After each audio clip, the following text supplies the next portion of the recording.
तर आता इथं दूध काढून ठेवलेलं आहे, दुधाची किटली.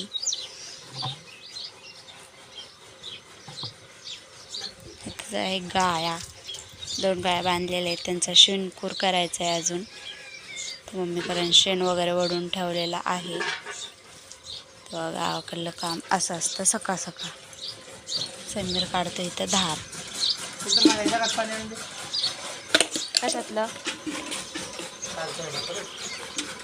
वगैरे आणतो, इथं धार काढतोय.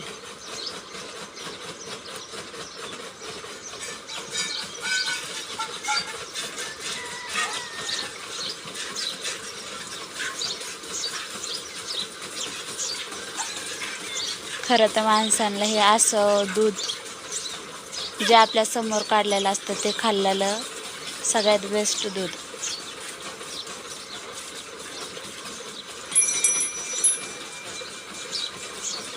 माशा नको नको करतात का ना.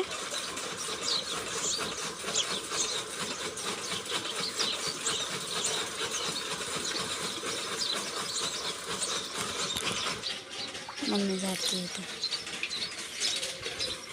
आम्ही त्याला पाणी घेऊन जाते. हे बघा आमच्या दारातलं पिंपळाचे झाड. पिंपळाचं आम्ही लावलेलं आहे, पिंपळाचं झाड आलेलं नाही मनाने.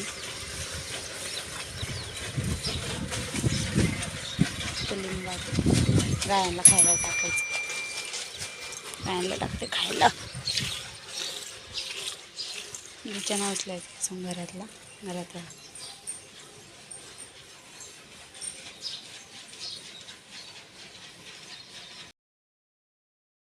हाय सर्वांना, स्वागत करते तुमचं माझ्या चॅनलमध्ये. आठवण आता मी आलेले आहे माहेरी आणि घरात बसले होतं. आम्हाला इथं करायचं आहे नाश्ता. तर मम्मी घेत आहे नाश्त्याला सगळं. तर आज आहे उपवास आणि आम्ही काल अचानक आमचं कॅन्सल झालं होतं यायचं आणि अचानक ठरलं. तर ते म्हणतात थक थक थक आवाज कशात येते. माझ्या मावशीवरती भाकरी, तिथे त्याच्या भाकरी चालल्या. ते त्यांचा नाश्ता वगैरे झालेला आहे. आम्हाला करायचं आहे. आम्हाला केलेले मुगाचा मेदगं, शेंगदाण्याचा ठेचा, परत हे दूध भाकरे, परत रात्रीचा भात आहे, चहा आहे. भरपूर सारा असं नाश्त्याला इथे घेतलेला आहे. आता करायचं आहे नाश्ता. पप्पांचं झालेलं आहे सगळं डाएट वगैरे. तर चला आम्ही पण आमचा माठ बघा किती लिटरचा आहे. 30 लिटरचा माठ आहे हा. त्याला काय सिमेंट लावलं का काय. माझ्याकडून तांब्याच पडला, बुडातच पडलं, तांब्यात चिरला म्हणून चांगलं बदबदच पाणी गळत असतं.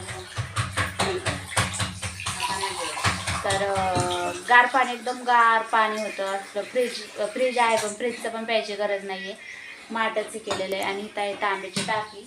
तर तिला सकाळी घासली पण पितांबरी नसल्यामुळं, आता कसे आम्ही वस्तीवर राहतो ना, मग पितांबरी नसल्यामुळं तिला काय फक्त साबणाने घासलेली तर तेवढी स्वच्छ निघलेली नाही. तांब्याच्या भांड्यातलं पाणी प्यायलेलं चांगलं असतं आणि पप्पांसाठी पण आणि आमच्या सगळ्यांसाठी प्यायलेलं चांगलं आहे. तुम्ही सुद्धा तांब्याच्या टाकीतलं पाणी प्यायचं. आता मी आहे तर पण मी पण प्याणार आणि पप्पांना पण ह्याच्यातलंच देणार पाणी. तर चला मग, अजून मी काही कर्जतला वगैरे काही गेलेले नाही आहे. तुम्हाला सांगितलं होतं माझं कॅन्सल झाले, पण पप्पांना परत इकडं आणलं काल, म्हणून मग मी त्यांच्याबरोबरच आले गावाकडं. तर चला मग नंतर आपण थोड्या गप्पा मारूया, नाश्ता करते, तुम्हाला दाखवते खरंच काही. मग त्याला आहे दाखव कसले काल समेरने पण आणलेलं आणि आम्ही पण आणले. हेच ना गव्हापासून तयार झालेलं आहे. गहू असतं ते त्याच्यापासून झालेलं आहे. तर पप्पांच्या तोंडाला चव येण्यासाठी ते आणलेले आहेत. आणि तिथं मुगाचं मेदगं, इकडं भात आहे, तिथे शेंगदाण्याचा ठेचा आहे. भरपूर सारा असं नाश्त्याला. मम्मी म्हणते दूध भाकर खा, पण रात्रीच खाल्ल्यामुळं मग काय म्हणलं आता नको म्हणून दूध भाकर. त्याला तर भरपूर सारी अशी भूक लागलेली. त्याला आता कळतोय नाश्ता. घरचं दूध असल्यामुळे रायडिंग किती पण खा, किती पण घरी दूध. जवळजवळ आता किती 1-1.5 लिटर दूध ठेवलेलं आहे. तिथं एवढं दूध आहे. आणि रात्रीचं पण आहे ना, रात्रीचं चहा केला सकाळी. हां ना. तिथं पण असं बघा कसं लाल तापलेलं आहे दूध. सकाळी तुम्हाला धार काढलेली पण दाखवली, तुम्ही व्हिडिओ कंटिन्यू करा, तुम्हाला सगळा व्हिडिओ दिसणार आहे. गावाकडलं रुटीन समेत ते सकाळी उठल्यापासून ते संध्याकाळी झोपेपर्यंत ते तुम्हाला दाखवण्याचा प्रयत्न करणार आहे. तर चला चला मग आता करतो आम्ही पण नाश्ता. पप्पांना पण आत्ताच नाश्ता वगैरे दिलेला आहे. मम्मीची तब्येत खूप खराब झाली कारण का पप्पांचं टेन्शन, सगळं करावं लागते. आता पप्पा मस्त बातम्या वगैरे ऐकत बसलेले. सकाळपासून त्यांचा जो डाएट द्यायला लागतो सुरुवात, तर मग दुपारी 12-1 वाजेपर्यंत डाएटच द्यावं लागतं सगळं. पण मी तुम्हाला काही व्हिडिओमध्ये दाखवणार नाही आहे, मी फक्त सांगते. आणि सगळं आयुर्वेदिक डाएट आहे, त्याचा साईड इफेक्ट काहीच नाही. असं आम्ही म्हणजे नाही का केमिकलयुक्त काहीच घेतलेलं नाही, म्हणून त्याचा पप्पांना किती टक्के फरक आहे? 50% फरक आहे पप्पांना. म्हणजे जे अंग वगैरे दुखायचं ते आता कमी झालेलं आहे. आणि आता जेवण वगैरे आम्ही चालू केलेलं आहे जेवण पण जाते. हां अगोदर उलट्या व्हायच्या. हां. तर चला मग भेटू पुढच्या व्हिडिओमध्ये. तोपर्यंत तुम्हाला बाय बाय. तर नाश्ता करतो आम्ही.